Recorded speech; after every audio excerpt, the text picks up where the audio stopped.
course.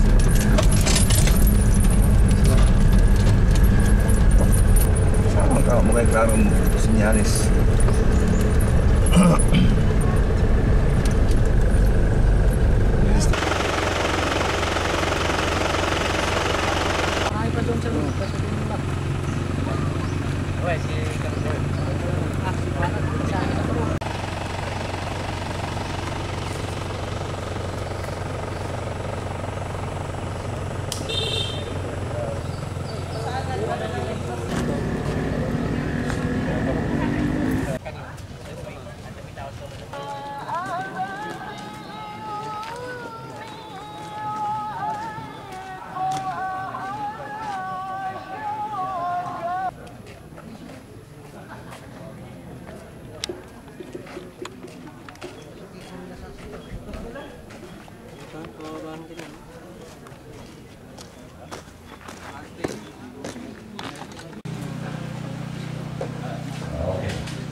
We have to be very concerned about this fighting because this can escalate and it can be blown into a full war already if both parties will not do something. As I have officially pronounced, the MILF is trying very much to restrain our forces.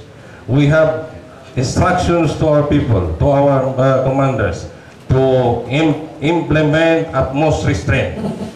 But this has to be responded by the other party, because you cannot restrain if the other party is attacking you. More than 4 years, and to be specific is 4 years and 8 months of negotiation between the GRP panel and the MILF panel. And this has even been subjected by the GRP for review many times, including the they say a review by experts, legal experts. So we do not know why it is only now that they complain of some flaws in the document when it was already finalized. It's very surprising that only now that they found there is flaws when it has been negotiated 4 years and 8 months. So that is the position of the MILF.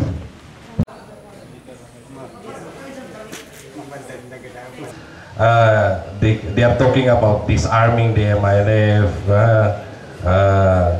There is what they term, what is that? DDR, disarmament, demobilization, and rehabilitation.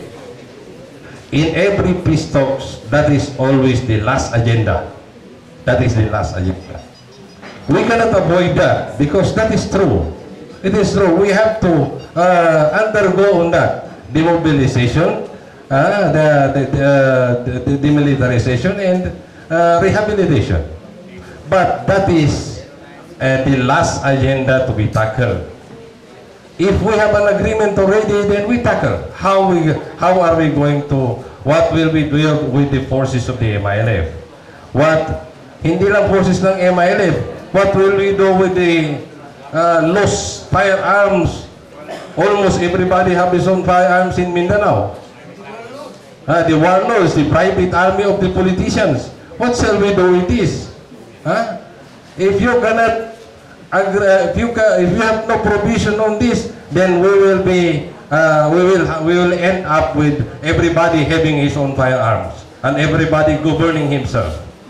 So that is logical, but I don't see any logic to demand that the MILF will be disarmed now.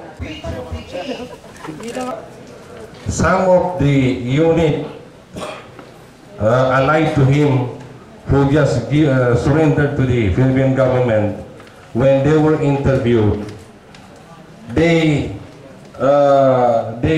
confirmed that Commander Bravo had given them very strict instructions not to kill women, not to kill old children, old age, and not to burn houses.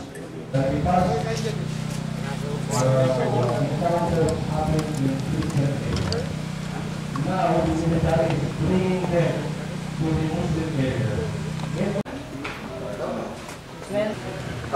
With respect to the so-called killings of civilians in Lanao del Norte committed by Brother Bravo, there are three categories of civilians who got killed in Lanao del Norte.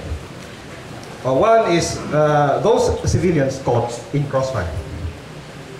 The second one are armed civilians who fired on MILF forces like the CVOs and CAFUs. The third are armed anti-Moro, anti-Muslim groups like Ilagas and a group called Shepherds who are at war with Moro civilians. These are the three categories of civilians who were casualties of those raids in Lanao del Norte. At any rate, the chairman of the Central Committee has ordered a thorough investigation of what happened during these raids. So we have to wait for the result of that investigation. Thank you very much. So the public confidence, I will throw, with the permission of the chairman, to you in the media. It's your responsibility. You are the fourth state. You owe it to the nation that we do not break up, but you are part of the people who are inflaming all of this. You like to cover, fighting in the field. You like that, and yet you want peace. So please, you are party to this. You will be blamed by our generation. It is, last point, it is not true also about 100, and this is on record, both by the GRP and the MILF panels. We recorded the number of public consultation, roundtable discussion, you name it. Kusug Mindanao has always been involved, and many other NGOs have been involved, whether in Manila, but your tendency, again, in the media, nobody can say this, only Mike Mastua is willing to shoot the media. You do not cover, you do not write about it, no background of the problem. Look at your statement today. I hope there will be no cutting out of context. You can always easily say, no, we didn't mean that. Then you say, if you are quoted out of context, we will print it tomorrow. You printed it on the headlines or front page, but you will correct it, correct the context in a very small portion, somewhere hidden in the inside pages. How do you like that? Do we really have a free press? I want to ask you. Do we really have a free, open discussion of the real issues of Moaedi? No. All emotions, all inflammatory statements. Thank you.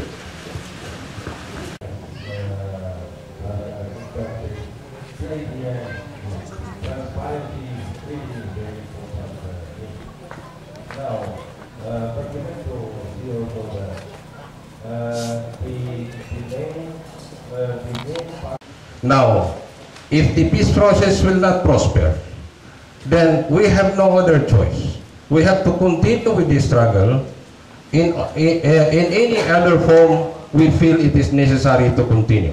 Because the important thing is the MILF is determined and will